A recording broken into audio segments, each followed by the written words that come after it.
Okay, so it's been exactly 1 week since I picked up and purchased my brand new Nintendo Switch 2. And honestly, even though this device is really similar to its first iteration, the Nintendo Switch 1, the differences are nominal but also substantial at the same time. It's kind of interesting how Nintendo was able to teeter that line. In this 1 week review video for the Nintendo Switch 2, I'm going to be talking to you about 5 major concepts that I think that you should know, especially if you or someone you know is interested in picking up the new Nintendo Switch 2.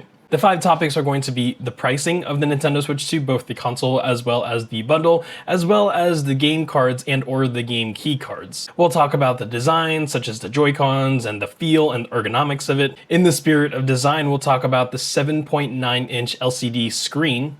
We'll dabble a little bit with speaker quality, and then we'll get into our last major concepts, which is going to be the graphical user interface and the overall system performance, and then the battery, because system performance and battery performance are closely tied to each other. Okay, so let's talk about our first topic, which is going to be price.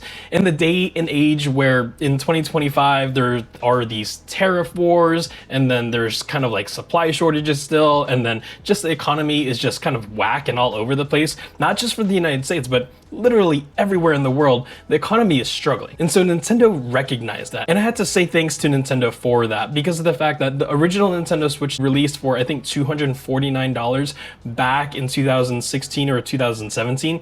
And I feel like in 2025, when the inflation and the economy is just kind of like blowing up everywhere, the Nintendo Switch 2 is, yes, it is more expensive, but it's not as expensive. Let's say comparatively to an Xbox Series X or a PlayStation 5 Pro, or even some of the other handheld gaming devices like the Lenovo Legion Go or the Steam Deck or the Asus ROG Ally or any of the newer handheld gaming PCs. The Nintendo Switch 2 sitting at $449 is actually still below the baseline of some of those other handheld gaming PCs. The only next generation handheld device I can think that's actually significantly cheaper than the Nintendo Switch 2 is actually going to be the PlayStation Portal. Like it or hate it, the PlayStation Portal doesn't necessarily fit inside the realm of a dedicated gaming console, because it is indeed a streaming device, and it does indeed need to have internet connection in order for you to play your PlayStation 5 library and or the cloud streaming features. So yes, in the world where the Nintendo Switch is now $200 more expensive than the original Switch 1, I do appreciate the fact that the Nintendo decided to keep the console itself at $449 USD, and then the Mario Kart bundle and the console at $499. Sure, by any means, that is not a cheap luxury item, but again, it is still cheaper than the other consoles that you may be potentially interested in purchasing. Now, that's the somewhat good part about the Nintendo Switch pricing. The bad part about the Nintendo Switch 2 pricing is the games. Most of the games for the Nintendo Switch 2 actually saw a little bit of a price hike. I know there was kind of like a lot of hoopla about the Mario Kart game standalone without the console being like $80 or $90, and then the Pro controller, I don't know how much the original Pro controller was, but this is like close to $90 with tax. And I mean, it's just the accessories and the games for the Nintendo Switch 2, I feel like are more expensive.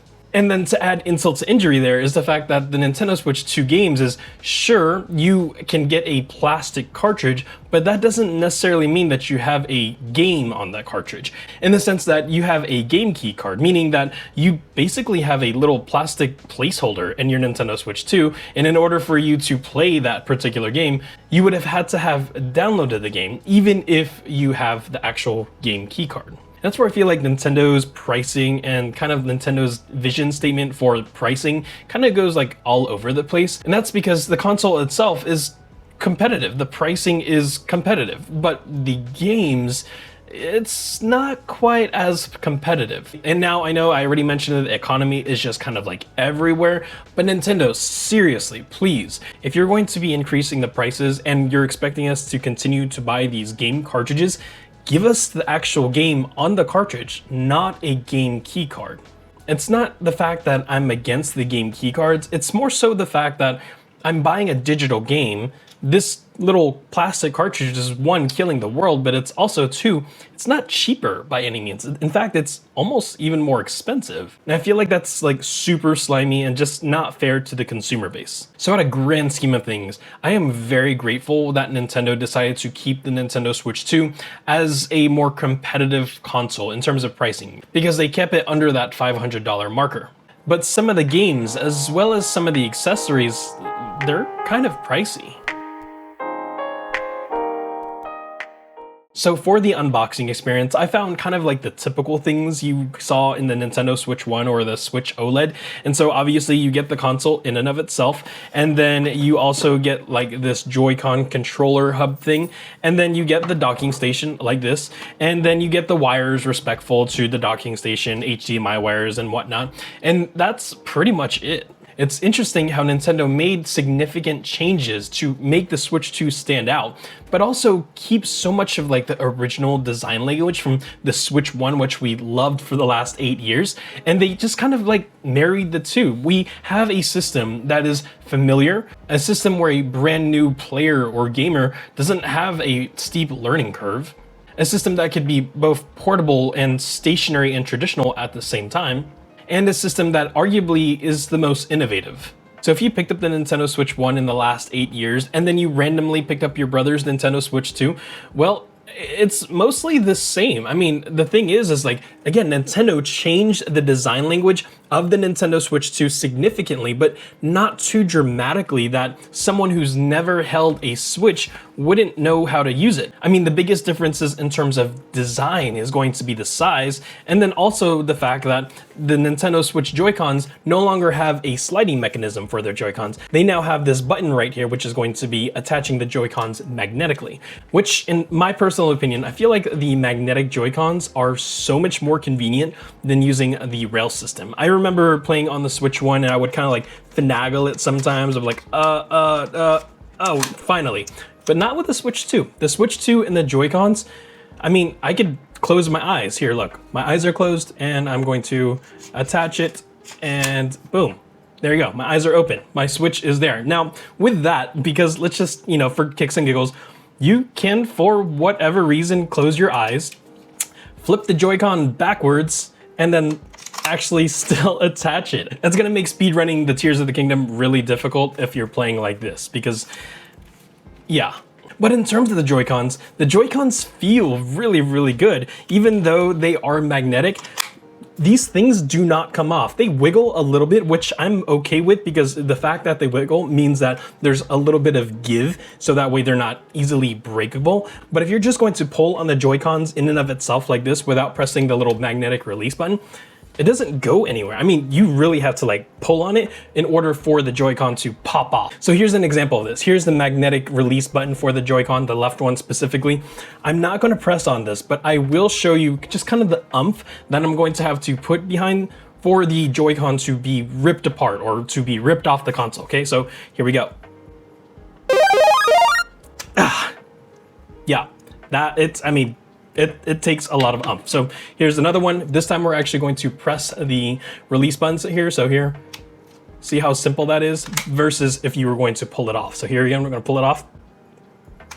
There you go. So I don't know how many pounds per square inch the Joy-Con has to receive in order to be pulled off of the actual Nintendo Switch display. But if you know that answer, leave a comment down below. So in terms of the Joy-Cons too, I'm not sure if there is a definitive percentage number in terms of how much bigger the Joy-Cons are over the original Switch, but I had to say the nominal gains that the Nintendo Switch 2 Joy-Con has in terms of size is a welcome difference. They're just big enough now so that way your hand doesn't cramp while you're playing for long periods of time. And it doesn't feel like you were playing with a cheap plastic toy. Now that's not to throw any shade at the Nintendo Switch Joy-Con.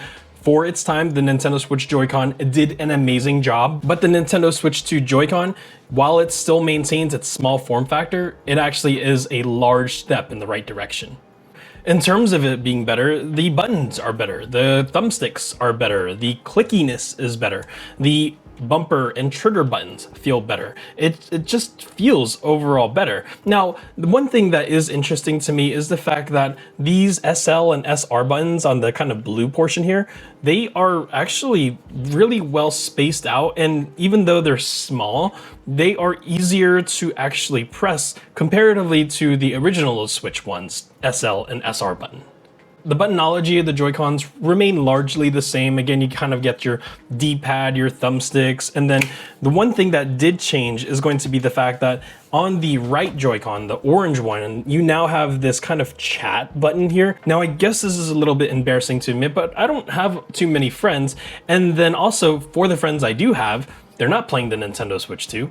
So for me, this chat feature, it's kind of just useless. That's not to say that the features inside of the chat button or chat menu aren't helpful, it's just not helpful to me. Otherwise, the start and select buttons or the plus and minus button are still there, the XYBA buttons are still there. I mean, everything else feels really good. And so the Nintendo Switch 2 obviously comes with this little controller hub thing, and then you could simply just attach your Joy-Cons seamlessly. This is the epitome of just like easy access and kind of seamless operations, because I mean, Nintendo with the magnetic Joy-Cons and the attachments to the various accessories, it's really good. In terms of the rest of the design of the main Nintendo Switch console, you have two USB-C ports, which is just amazing because I found myself laying in bed playing the Nintendo Switch, rocking out to some Mario Kart World, and I just love the fact that I have a USB-C port on top comparatively when I had the Nintendo Switch 1, where I only had one USB-C port at the bottom, and then I had to like kind of bend my USB-C wires.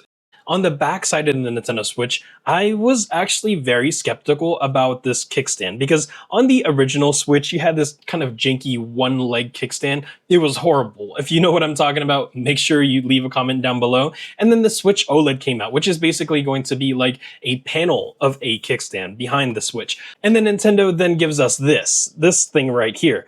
This kickstand is actually metal. It's some type of specialized metal. I'm sure there's another YouTuber out there who actually knows what kind of metal this is, but this particular kickstand, it feels really good. It has the kind of tension in the springs inside here, so that way you can adjust the kickstand to some pretty unique angles, and there's barely any type of limitation here with this new Nintendo Switch 2 kickstand. Now, just because the Switch 2's kickstand is metal, as well as the ability to be angled at pretty much any angle that you want, that doesn't necessarily mean that it's going to work perfectly. But it does. This kickstand, again, I was skeptical about it. I was worried that I was like, oh, it's janky, but man, I could put this on the tabletop and it works. The Nintendo Switch 2 is nice and stable. Whenever I adjust the angles, it definitely doesn't wobble. I mean, it's just really, really good. And then on top of the fact that when you do have the Nintendo Switch kickstand out and then you want to close it, it disappears. It disappears into the body of the Nintendo Switch 2. So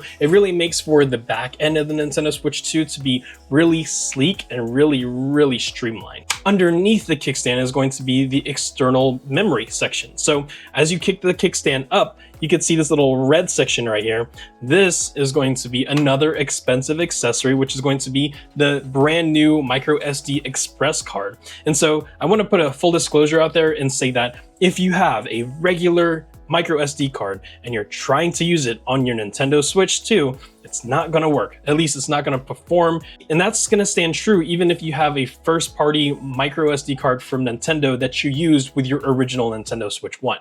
Aside from the price, for me, it's not too big of an issue because I have like 4 cameras and then I have other things that I use my micro SD card. So another micro SD card is not something I'm complaining about. I just don't like the fact that I feel like I'm forced to have to purchase a special micro SD Express card so that way I can have the read-write data information from the games that I've downloaded or my game data to play on the Nintendo Switch 2. In terms of data for the Nintendo Switch 2, the built-in storage capacity is 256 gigabytes, which is monumental because I believe the original Switch 1 came with 32 gigabytes, which is definitely not enough in 2025, but I guess somehow we made it work back in 2016 or 17. Now, the last few details about the design for the Nintendo Switch 2 for now is going to be the fact that the Nintendo Switch 2 got wider, it got a little bit heavier, but it stayed equally as thin.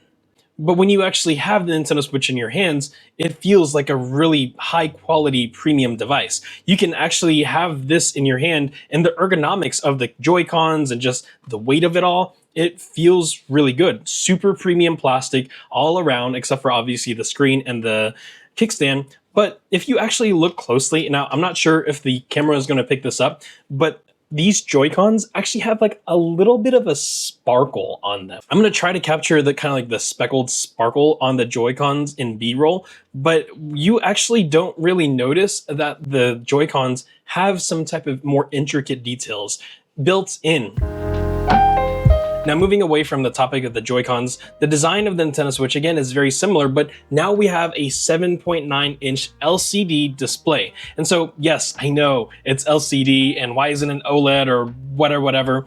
You know, honestly, I don't really have a preference. I like OLED displays and whatnot in my gaming consoles, but it's not a deal breaker. Actually, the LCD display here on the Switch 2 is actually really good, because I was comparing it to the Legion Go, I was comparing it to the original Switch, I compared it to the PlayStation Portal, and the Switch 2, because it has HDR support and 120 refresh rate and all these other fancy technical terms, the Nintendo Switch 2 display is at the top of its game in terms of LCDs. Now, that doesn't mean that this display is better than an OLED display, which, let's be real, Nintendo, this should have been an OLED display. All right, so for those of you who haven't got your hand on the Switch 2 yet, this, again, is a 7.9-inch display. If you're wanting kind of like a real-world comparison in terms of size, here's the Samsung Galaxy S25 Ultra, here's the Nintendo Switch. You can kind of see the size comparison there, right? And for those of you who don't have a Samsung phone, here's the iPhone 15 Pro Max, and then here again is the Switch 2. You can see the difference there. So let's kind of backpedal a little bit and talk about the screen here again. Again, this is a 7.9 LCD display, has a whole bunch of other technical details like 120 hertz refresh rate, and it has high dynamic range. We're not going to get into those technical details, but do know that those kind of 120 hertz, the HDR, it really culminates into a beautiful display when you're playing games. One thing that people found out as they were getting the Nintendo Switch 2s was the fact that Nintendo has a pre-installed film protector on the Nintendo Switch 2 right out of the box. There is this really fine and thin protective film on the Nintendo Switch 2's screen. And for the most part, it is almost invisible to the eye. However, I do want to fully state that this protective film screen that comes pre-installed with the Nintendo Switch 2 is not going to protect the glass screen that sits underneath it. So please don't assume that the pre-installed protective film is going to save your brand new Nintendo Switch screen from any scratches or cracks or what have you. This built-in protective film is literally only there to make sure that if for whatever unfortunate reason your Nintendo Switch screen cracks or kind of shatters, it's not going to shatter into a bajillion different pieces. That's all it does, is it's going to make sure that if it shatters, then it's all going to shatter together. And so that's why I recommend that you get a tempered glass. I have a Spigen tempered glass on this. And yes, I can validate that for you all, because I do have a Spigen tempered glass screen protector on top of the pre-installed protective film. So the display, the coloration, just the visibility of things, having that tempered glass installed on top of the pre-installed protective film, it doesn't make a difference. But the only thing is now you have extra protection for your Nintendo Switch 2 screen because of the fact that now there's a layer of glass, there's a layer of protective film screen, and then it's your actual glass. I do want to fully state that I'm not sponsored or affiliated with any of the accessories or any of these brands or consoles or manufacturers in this video. I bought these all with my own money, and I'm giving you my honest review of my experience with the Nintendo Switch 2. So one thing that I noticed that a lot of YouTubers aren't mentioning in terms of the review for the Nintendo Switch 2 is going to be the fact that they're not really stating how good the speakers are. Now, I know it's difficult for content creators to really kind of give a real world example of the Nintendo Switch 2 speakers, but when Nintendo did their first Nintendo Switch 2 teaser trailer back in January of 2025, one of the things that they advertised is that kind of like immersive sound. And I would have to say that it is pretty immersive. It's not like, you know, 5.1 digital surround sound and you can hear it inside your brain type thing. It's not that good, but you can definitely tell that the speakers are more sharper, and because they're more sharper, they're more clearer. But the speakers still have a lot of depth and a lot of volume. Look at me acting like I know what all these kind of speaker terms mean. Honestly, I don't know any of that, but I do know that the Nintendo Switch 2's audio sounds really good. Actually, I'll put some gameplay clips of Mario Kart World and Legend of Zelda Tears of the Kingdom right here, so that way you can kind of hear the audio performance.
So in terms of performance, the Nintendo Switch is actually doing a phenomenal job.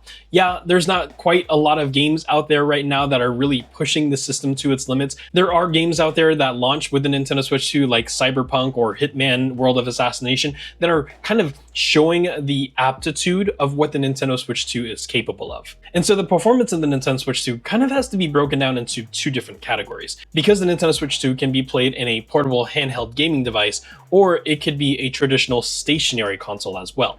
So if you want the best performance for your Nintendo Switch and let's say you're playing a more demanding game, let's say like Cyberpunk, you're going to want to get that maximum quality, that maximum performance. And so the best way to do that is to take your Nintendo Switch 2 and put it inside of the docking station. And it's just as simple as that. Again, Nintendo didn't reinvent the wheel with what they did with Nintendo Switch 1, but they just made it better. And so because the Nintendo Switch 2 has a fan built in the docking station, the fan actually keeps the components of the docking station cool for the Nintendo Switch to output that 4K resolution. And I have to say that playing Mario Kart, Pokemon, and Tears of the Kingdom, it's just really, really nice in 4K. Now, the other way to play the Nintendo Switch is actually going to be the way that most people play it, which is going to be in its kind of handheld form. And so again, the ergonomics of the Nintendo Switch make for playing the Nintendo Switch really good for a pretty decent amount of time. We'll talk about battery here shortly, but when you are actually playing in handheld mode, the screen now puts out 1080p, which is an upgrade to the Nintendo Switch 1, which only put out 720 in handheld mode. So speaking about the tech specs without being technical, the DLSS, the VRR, the 120 hertz refresh rate and all that stuff, it's all going to be a little bit subjective to how you're playing your particular game. Are you playing it in handheld mode or are you playing it using the dock? Because each of those kind of situations are going to allow for your Nintendo Switch to perform at certain levels. So in terms of the performance, the user interface really complements the performance because, again, Nintendo didn't reinvent the wheel. They took what worked and then they made it better. The games play smoothly. I have yet to identify any type of slowdown, any type of jitter, any type of latent performance with the Nintendo Switch. Mind you, so far I've only played Tears of the Kingdom, Mario Kart World, and Pokemon Violet, and each and every single one of those is really enjoyable, especially Pokemon Violet. The load times are really, really good considering the fact that all of my games are stored onto the micro SD express card, not into the built-in internal storage. And the home screen for when you're trying to select a game or trying to change a game, it's really, really simple. It's intuitive, but it's familiar at the same time. The kind of minor changes that they did add to the Nintendo Switch 2's UI versus the Nintendo Switch 1, it's very welcome. Again, they didn't make things so radically different to the point where you have a learning curve. They just took what they had and they made it better. Now let's talk about the Nintendo Switch 2's performance in terms of battery. Nintendo advertised that the Nintendo Switch 2 is going to get their gamers 2 hours of battery life. And I would have to say, as of 1 week later, they lived up to their word, which I am actually getting about just over 2 hours of continuous gameplay with Tears of the Kingdom. Again, this is like continuous playing. This isn't like, I'm gonna play, I'm gonna put in sleep mode, go eat and come back. No, it's continuous playing, 2 hours straight. And the Nintendo Switch 2's battery life really continues to just provide. Now, this is going to be my first major concern for the Nintendo Switch 2, is the fact that Nintendo said that the Switch 2 is going to give their gamers 2 hours of gaming. Done. Check. But that's with the battery being like 100% new, with all of its kind of battery life cycles at maximum. As we all know, as batteries continue to go through their battery life cycle, the battery degradation starts to happen. So if the Switch 2 is squeaking by at that 2 hour marker with a brand new battery, and the battery cells kind of start to depreciate, will I still get that 2 hours of gameplay in about 6 months? Or what about in a year and a half, when the Switch 2 OLED is about to come out?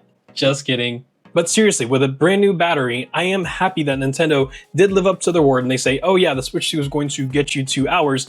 But then again, like I said, my biggest thing is like, as I charge this regularly, almost on a daily basis, what's going to happen in 6 months? Am I going to get degrading battery quality? Am I going to have to go to Geek Squad and get a brand new battery? I don't know. I guess time is going to tell. All right, so let's wrap this up. I've had the Nintendo Switch 2 for 1 week, and I haven't played it as much as I wanted to, because doing YouTube content creation, you get to play with the device, but you don't actually get to play the device because you're recording most of the time, you're doing B-roll or whatever. But I have had a lot of time with the Nintendo Switch 2. I played bukus of hours of Tears of the Kingdom, which is just a phenomenal game. And I'd have to say that there's not a lot of negative things to say for the Nintendo Switch 2, because there's just not a lot of negative things about it. Yes, there's a consideration for pricing, and did Nintendo deliver what we wanted? I would have to say yes. The only thing that I wish Nintendo would change, their release schedule. I don't want to wait another 8 years for the Nintendo Switch 3 to come out. Maybe Nintendo, if you're listening, 4 years, 5 years, 5.5 max to bring out a Nintendo Switch 3, and then don't string us along with a Nintendo Switch OLED model, and then 5 years after that Nintendo Switch OLED model release a Nintendo Switch 3. If Nintendo is going to make us wait another 8 years for a Switch 3, will the ports from the PS7 or Xbox, whatever it's going to be, will those ports translate well over to the Nintendo Switch 2?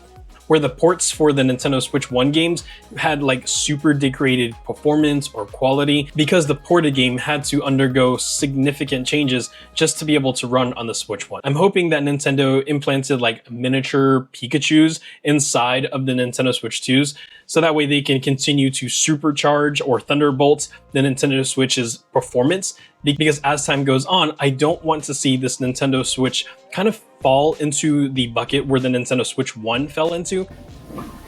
Alright, so after 8 years, I would have to say that I do feel like Nintendo played it a little bit safe, in the sense that Nintendo already had a really good product, the Nintendo Switch 1, and they didn't reinvent the wheel, they didn't revolutionize gaming, they definitely made it an evolution. And I'm a little bit on the fence on that, because on one hand, if it's not broken, why fix it? But in Nintendo's defense, when you think of other consoles, like the ROG Ally to the ROG Ally X, or the PS4 to the PS5, or Xbox One to Xbox Series X, those consoles didn't revolutionize the gaming industry either. So for those people who are hypercritical about the Nintendo Switch 2 not really pushing the envelope in terms of revolutionary, first, I challenge you to kind of give me an understanding, a standard, a definition of what revolutionary is in terms of gaming. And then once you or us or whoever has that definition of what a revolutionized gaming experience is, then we then have our standard for innovation. Does the PlayStation 5 or the Xbox Series X, the Legion Go, the Nintendo Switch 2, are either one of those consoles revolutionary, or are they small innovative evolutions? Just some food for thought.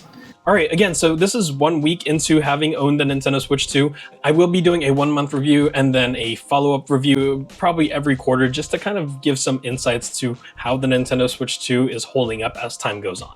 I apologize if this is a really long video. I want it to be as comprehensive as possible. And the very, very last part is going to be, if you are looking for accessories for the Nintendo Switch 2, I made a bunch of accessory videos and I'll post that right here or right here. I'll see you in the next one.